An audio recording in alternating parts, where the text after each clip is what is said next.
In American history, 45 men have served as President of the United States. Some of them have been fantastic leaders, others were sort of mid, and some of them were terrible leaders. So, in this video, we're going to be ranking every U.S. president from George Washington to George W. Bush. I'm not going to be including Joe Biden, Barack Obama, and Donald Trump, just because it is way too recent for me to rank their presidencies. Plus, Joe Biden is the current president of the United States, and Donald Trump has a chance of becoming president again following the 2024 presidential election. So it would just be unfair for me to rank these three presidents because of recency bias and the fact that it's just way too early. And I'm also not going to be ranking William Henry Harrison, James Garfield, as well as Zachary Taylor, because they all died way too early into their presidency. So with that out of the way, I'll be ranking 39 out of the 45 men who have served as President of the United States. So, the worst president in American history is Andrew Johnson. Andrew Johnson had a key task following the assassination of Abraham Lincoln. His job was to reconcile the nation following the Civil War, and also to improve the lives of the freedmen. He didn't do either of these. He didn't bring any sort of reconciliation, and he actively opposed any efforts that were meant to grant civil rights towards African Americans. And this led to him fighting with many of the radical Republicans in Congress, and he ultimately was impeached and would have been removed for office had it not just been for one vote. So, yeah, Andrew Johnson, he very poorly enforced Reconstruction. He attempted to sabotage the process and prevent former slaves from being truly free in the sense that they would have the same rights as white men, and he just refused to provide leadership in a very critical time in American history, and this had very negative effects for African Americans for the next 100 years. So, Andrew Johnson is, in my opinion, the worst president in United States history, and there aren't really any positives of his presidency that I can think of in particular. So, yeah. 38, we have James Buchanan. James Buchanan was also supposed to be a good leader, and he had to be a good leader considering how he was the president right before the Civil War, and he had the opportunity to provide decisive leadership, but he failed to do so. During the after the Kansas-Nebraska Act, he became president because he was nowhere near the United States when the act was passed. So the Democrats wanted to avoid picking someone who would be controversial, so they picked James Buchanan. And then James Buchanan served very poorly as president, and he did not manage the bleeding Kansas issue any better than his predecessor, Franklin Pierce. Plus, he also supported admitting Kansas to the Union as a slave state, despite the fact that many Kansans wanted to be admitted to the Union as free states. So much for popular sovereignty there. And he also encouraged Justice Roger Taney to make the decision in Dred Scott v. Sanford much more overreaching and much worse for African Americans and the northern states as an attempt to appease the South. This violates the whole idea of separation of powers, and James Buchanan actually should have been impeached and removed from office for trying to influence the Supreme Court in a decision. And his administration was also the most corrupt pre-Civil War administration in American history. And he was just an instrument for Southern slave power at the end of the day. Plus, there was also an economic recession midway in his term, and he did not do a good job handling this issue. So, on practically all fronts, James Buchanan was a failed president. And to make the worst thing that Buchanan did, arguably as president, was following the 1860 election and Abraham Lincoln's election to the office of President of the United States. 7 southern states actually seceded during Buchanan's term as president, and he was not able to bring them back into the Union, and he was unable to provide decisive leadership in his lame duck period. So James Buchanan was just ultimately a failed president, and the second worst in American history. The only defense, really, that you can give to James Buchanan is the fact that the time in which he was president, America needed a very decisive and strong leader, and almost any president would have actually failed during the time that James Buchanan was elected president. So that's really the only defense I can think of for this guy, and that's the only reason why he's not the worst president in American history. Number 37, Woodrow Wilson. Wilson has been ranked very favorably by historians, but I strongly disagree with that rating, and many YouTubers in particular have also disagreed with Wilson's high rating among historians. For starters, he was arguably one of the most racist presidents in American history, which is really saying something if we're being honest, but he supported segregation in the federal government, and he also screened Birth of the Nation in the White House. This was a movie that glorified the Ku Klux Klan, and Wilson was actually quoted in the movie. So, yeah, great job there, Woodrow Wilson. No, not at all. Woodrow Wilson was just an utterly failed president on the issue of race relations. And in fact, there were massive race riots throughout his presidency, even in the North. And earlier race riots were only happening in the South, but now they were expanded to the North as well.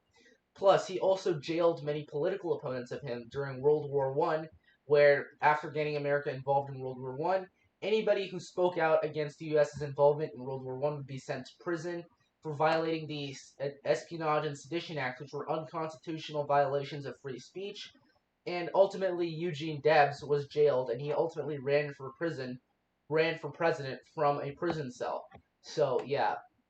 Also, he established the Federal Reserve, which was meant to be a way to prevent the economy from going into recessions. It was a measure to prevent economic instability and recessions, but look at how the Federal Reserve has handled things. You had the Great Depression, as well as the recession in 2007. So the Federal Reserve didn't really help with ending recessions as much as Wilson had hoped. And actually, at the end of his term, there was a massive economic recession, or it was even a depression, actually. It was called the Forgotten Depression by historians because we don't remember it compared to the Great Depression. And during this time, Woodrow Wilson was actually incapable of serving as president, considering how he had a stroke, and his wife, Edith, was actually the acting president of the United States during this time. His foreign policy was even worse than his domestic policy. Despite claiming to be anti-imperialist and being in favor of self-determination, his whole foreign policy was just trying to impose American ideals onto other nations that don't share these ideals. And yeah, there was an economic depression during his presidency, and he was actually a hypocrite in many ways because despite preaching liberty and democracy to other countries, when it came to running his own country, he was actually a lot like a tyrant in many ways, considering how he suppressed free speech during World War I and also invaded many other countries that didn't share American ideals, or America was losing its grip in Central America, for example, countries like Haiti and the Dominican Republic. So yeah, he also invaded Haiti during his presidency. This is actually the first time in American history that a president used military force to take out the regime of another country. And this would later happen, of course, during George W. Bush's presidency, but we'll get into that later. And then during the Treaty of Versailles, Wilson played a key role in the negotiations there. Despite America being barely involved in World War I, he still attempted to play a key role in the Treaty of Versailles. And the Treaty of Versailles was ultimately a huge failure, and the extremely punitive measures against the Germans later led to the rise of Adolf Hitler and the Nazi Party and eventually World War II. But I wouldn't blame that solely on Wilson, though, but it still did happen under his watch. So, yeah, the rise of Hitler and the Nazis can be attributed to Wilson's failure during the Treaty of Versailles. Though there are a few positives of Woodrow Wilson, he has a few redeeming qualities that I think would prevent him from being the worst president in American history, such as the creation of the FTC, as well as federal child labor laws, which I think are a huge net positive for the United States. So, yeah, that's what prevents him from being the worst in American history, but Woodrow Wilson is certainly not a top 30 president. He's not even a top 35 president in American history. So, 36, we have Franklin Pierce.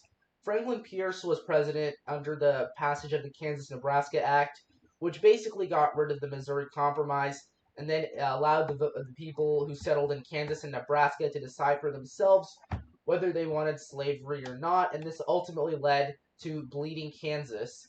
And he also enforced the fugitive slave law heavily, and this was a violation of the liberties of people in the North. He also was responsible for the Austin Manifesto, in which the U.S. tried to get Cuba. This ultimately almost led to a war with Spain, and it also further led the U.S. towards the path of civil war. because Cuba and that whole area was likely going to be annexed to the U.S. as a slave state. And Pierce, just like Buchanan, was ultimately just a vessel for Southern interests and slave power. The only positive I can really think of during his presidency was the Gadsden Purchase, in which the U.S. purchased the current area in Arizona where Tucson is, as well as southern New Mexico, where millions of Americans live in this area today. But that's really the only positive I can think of for Franklin Pierce's presidency. 35, we have Herbert Hoover. Hoover was president under the Great Depression, and although he didn't cause the Great Depression and the idea that he did nothing during the Great Depression are both false, everything that he did to try to fix the Great Depression ultimately ended up failing, and we saw this with the Smoot-Hawley Tariff Act, which made the Great Depression even worse, and ultimately actually led to it becoming a worldwide depression, and this led to the rise of Hitler and the Nazis in many ways because they were able to capitalize off of the economic depression in Nazi Germany, which was already suffering from the punitive measures of the Treaty of Versailles. So Hitler's rise to power can actually be attributed to the Smoot-Hawley tariff. And then, of course, his handling of the bonus army, which wanted payment for World War I, was an utter disaster. And also, he was a staunch prohibitionist, despite prohibition being a failed policy by this time. Though I would argue one positive of Herbert Hoover's presidency was improved relations with Latin American countries. But other than that, his domestic policy was an utter failure. So I think Hoover is one of the worst presidents in American history. Alright, 34, we have George W. Bush. This is going to be controversial for sure, but I'll just say it anyways. He was president during the 9/11 attacks. That's not his fault, but his handling of what happened after the 9/11 attacks certainly is. He signed the Patriot Act, which in many ways suppressed freedom of speech, or not freedom of speech. It suppressed many civil liberties that Americans had, such as the right to privacy. And also, the Iraq War was an utter failure. There was really no evidence that Saddam Hussein had weapons of mass destruction, but we still got involved there in Iraq, and we got out Hussein, which was a success. But then ultimately, we didn't know what to do afterwards. It was just very not thought. It was not thought out. It was not thought well. It was not thought out properly, and we just tried to nation build, and that ended up failing, and we just lost many American lives in the process, and as well as trillions of dollars as well because of Bush's presidency. Plus, the removal of Saddam Hussein in Iraq may have led to the rise of ISIS, and also led to Iran gaining a lot of power in the Middle East. And Iran has been a more traditional American enemy than Iraq has ever been. Plus, George W. Bush inherited a very stable economy and a budget surplus, and ultimately turned this into a massive deficit, and is the reason why, in many ways, why we have such a massive national debt today. And then his handling of Hurricane Katrina was just an absolute failure.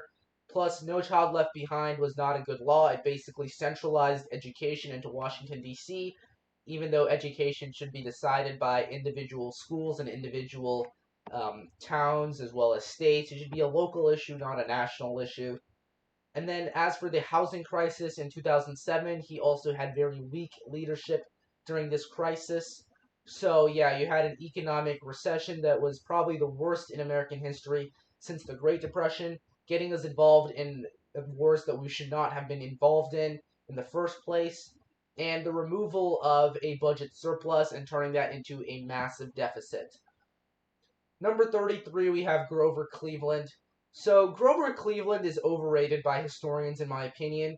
Many people like him because of his personal character and his integrity, though I don't really understand why historians look at that when, in reality, Cleveland was probably one of the worst presidents in American history when it comes to morality or how good you are as a person, but I don't want to get into that right now. So, yeah, as president, Grover Cleveland's first term was very uneventful. He didn't really do much in his first term other than just veto benefits that were meant for Civil War veterans, despite himself not being a Civil War veteran and actually using his wealth to avoid service in the American Civil War. And his Native American policy was also an utter train wreck. He signed the Dawes Act into law, and he actually lobbied for it to get passed by Congress.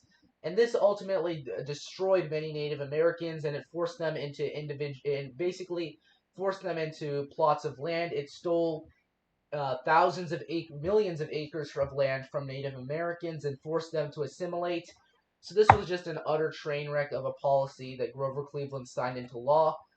He also was very weak on the issue of civil rights and was very sympathetic to the South on this issue. He also opposed the Lodge voting rights bill that was going to be passed under Harrison, but ultimately didn't. And then with regards to Chinese Americans, he signed a bill into law. I forgot what it was called, but he signed a bill into law that would basically prevent more Chinese immigration to the United States. So he continued the policy of Chinese exclusion, which was very popular, but still not good at all. And of course, he was very anti-veteran in the sense that he vetoed benefits to Civil War veterans, despite draft dodging himself during the Civil War. And then the worst aspect of his presidency was his second term, where there was an economic recession. This was the worst economic recession in American history before the Forgotten Depression that happened following World War I. But yeah, this was a very bad economic recession, and Cleveland had very weak leadership during this crisis. So Grover Cleveland is a massively overrated president, in my opinion. So there we go. And then the areas where historians like his presidency, or people like his presidency, is the fact that he cut tariffs. But keep in mind, every Democrat before Grover Cleveland cut tariffs. He wasn't the only person to ever do this. And then the non-interventionist foreign policy, basically every president before William McKinley was a non-interventionist. And then with regards to the whole anti-corruption issue and civil service reform, that this was a policy that had started with Rutherford B. Hayes. Cleveland wasn't the first president to do this, and in fact, Hayes and Arthur don't get nearly as much credit for Cleveland does with regards to civil service, despite actually those two playing much more of a role in civil service than Cleveland did. So, yeah, Grover Cleveland was not a good president. Now, in 32nd place, we have Benjamin Harrison, the man who both preceded and succeeded Grover Cleveland as President of the United States, because Cleveland had served 2 non-consecutive terms. But, yeah, Benjamin Harrison, he inherited a budget surplus, and he ultimately just wasted all of it away. The Congress in which he was under is known as the Billion-Dollar Congress. And then he also placed massive tariffs on American consumers. The McKinley tariff was probably one of the highest tariff rates in American history, and it was just excessively high. And then also his silver policy with regards to the currency ultimately led to the depression, the recession that Grover Cleveland had to deal with. He promoted bimetallism, but this ultimately failed in many ways. The Sherman Silver Purchase Act, which he signed into law, played a role in the economic recession that Grover Cleveland had to deal with.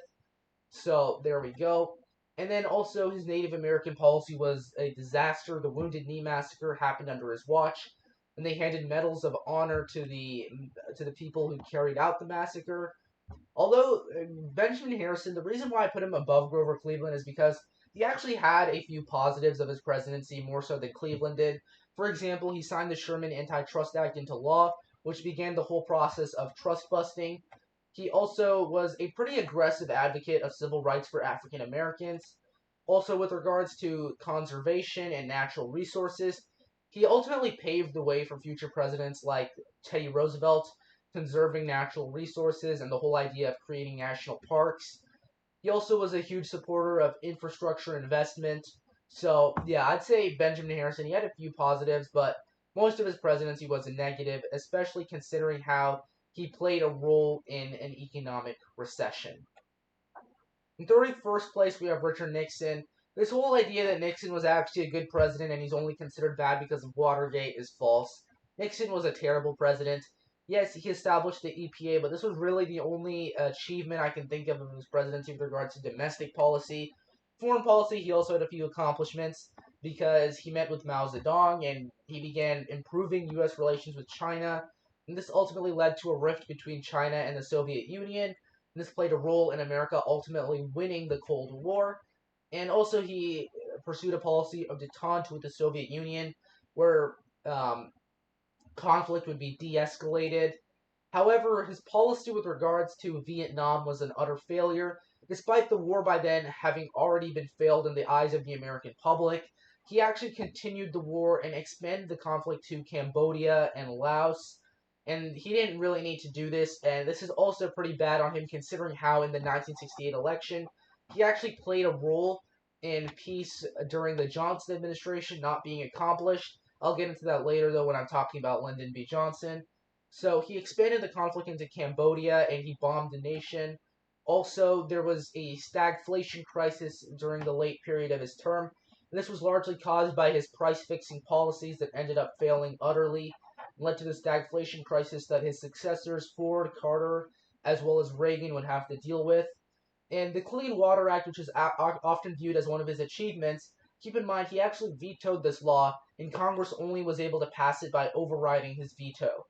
So, in conclusion, ultimately his resignation and removal from power following Watergate, he got exactly what he deserved there. This was just Nixon's whole career in politics was just lying and ultimately just doing whatever he could to politically benefit himself rather than looking at things that were in the best interest of the country. So Nixon got exactly what he deserved at the end of his presidency.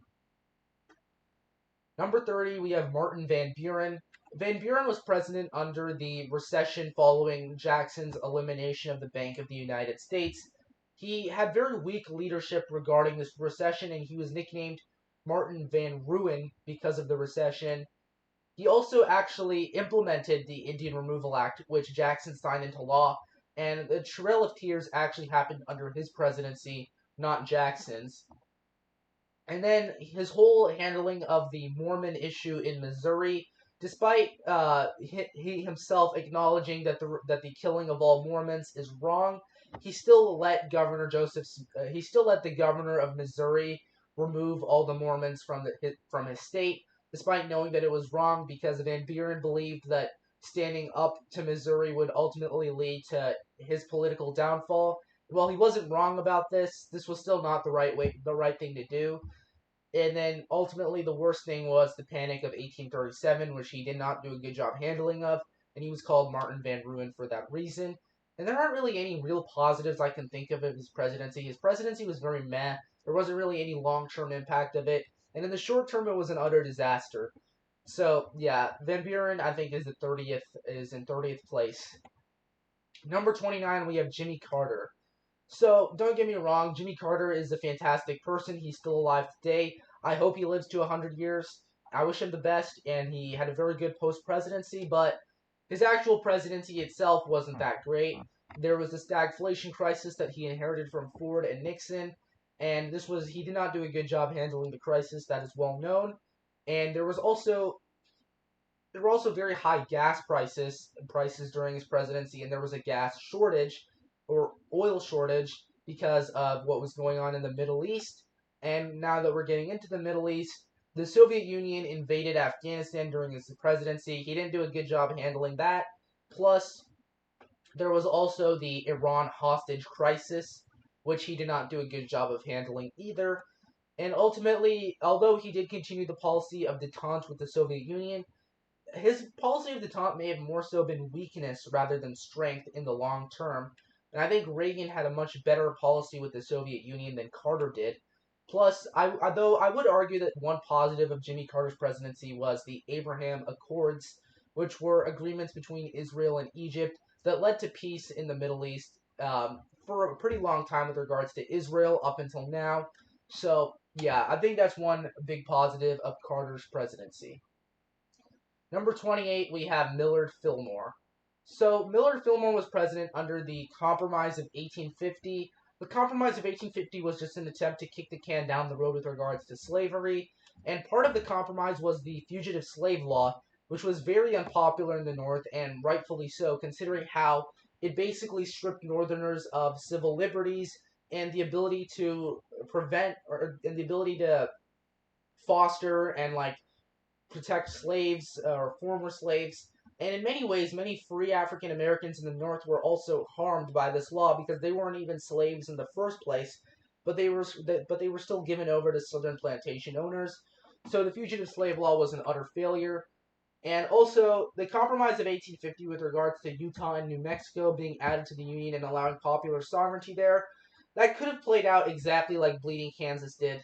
So, yeah, ultimately, I think Zachary Taylor dying in office was actually a huge net negative for our country because Zachary Taylor actually stood up to the South despite being a Southerner himself, and this was the opposite of Millard Fillmore, who largely caved and attempted to compromise and appease the South.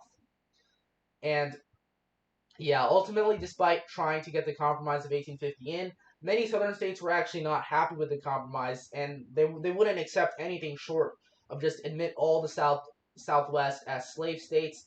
And it was under his presidency that states like South Carolina began floating the idea of seceding from the Union.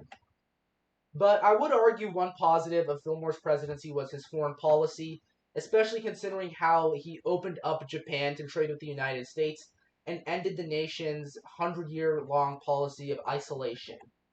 Number 27, Ulysses S. Grant. Grant's Reconstruction policy was very good in his first term. He protected civil rights for African Americans, and I do believe he was a massive improvement over Andrew Johnson. However, he in many ways was unable to undo the damage which his predecessor had caused. For example, there was massive corruption in his presidency. This ultimately weakened public perception of Reconstruction and led to many Northerners viewing Reconstruction as a failed policy. It was actually Grant's fault in many ways why Reconstruction became viewed as a failed policy, considering how he was unable to rein in his corrupt administration. And this corruption actually hurt the economy in the long run and led to an economic recession. His Native American policy was also good in his first term, but then ended terribly in his second term with more wars with Native Americans. And then in 26th place, we have Bill Clinton. So this is again controversial considering how he is a recent president. And believe me, this has absolutely nothing to do with the fact that with his personal life, the fact that he had an affair with Monica Lewinsky, and it also has nothing to do with the fact that he's just all around a terrible person, one of the worst presidents we've had with regards to morality or character.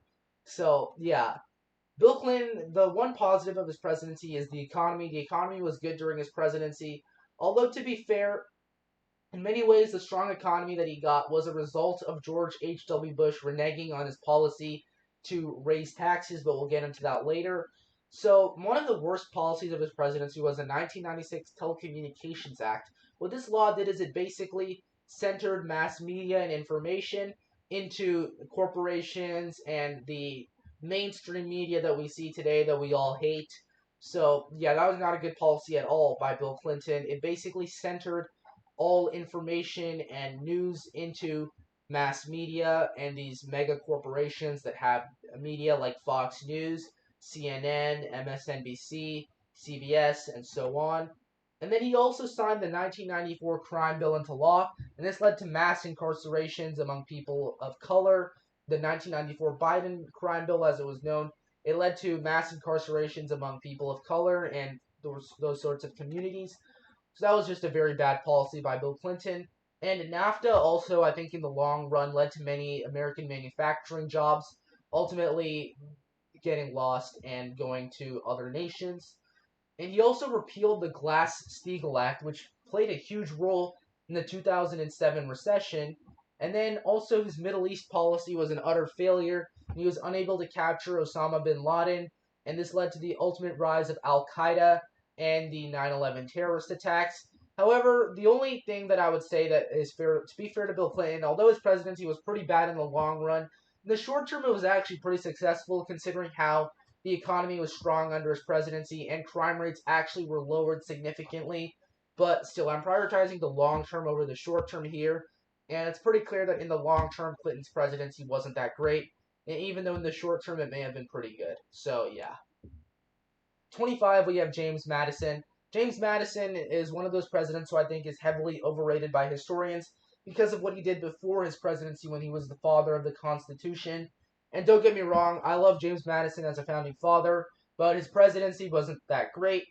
The whole defining moment of his presidency was the War of 1812, which was ultimately a failure and led to stuff such as the White House getting burned down, and it was just in no ways an American victory. Plus, if you compare him to his predecessor and successor, Thomas Jefferson and James Monroe, he didn't really add any new territories to the United States, and this was the United States in its peak towards expanding westward.